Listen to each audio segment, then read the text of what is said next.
আমি বলবো, আজকে সময় করে আপনারা শুনবেন, বাচ্চাদের পরে আপনারা শুনবেন। দ্বিতীয় কথা হচ্ছে,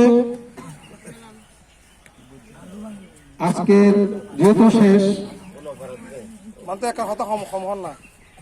আজকে যেহেতু শেষ, সেহেতু আপনারা আমাদের উদ্দেশ্যে যদি কিছু বলতে চান আপনারা আজকে বলবেন। অবাধ স্বাধীনতা আছে আপনাদের, কারণ আমরা যেটা করছি, আমি মনে করতেছি আমি আমারটা ঠিক, কিন্তু আমার মানুষ মাত্রই ভুল। আমি আছি, আছে, আমাদের ভাবতে আছে, তো আপনাদের চোখে কি কি ভুল ধরা পড়েছে এটা আজকে সরাসরি বলবেন, কোনো সমস্যা নেই, আমরা এটা শুধরাতে চেষ্টা করব। যেহেতু আজকে শেষ, আজকে আপনাদের মধ্যে থেকে আপনারা ঠিক করবেন, কি বলবেন, ভালো মন্দ সবাই করবেন, কোনো সমস্যা নেই। আরো কি করলে ভালো হতো, কি সমস্যা, কারণ অনেক জায়গায় অনেক কিছু বলেছে।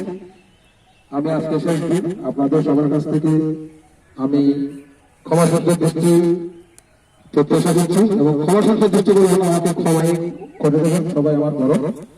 আমি জানি আমার অনেক জায়গায় অনেক ভুল হয়েছে, অত কাজে যদি আমাকে করতে হয়েছে, তো সেজন্য এখন আমরা পদ্মশীল প্রার্থনা আমরা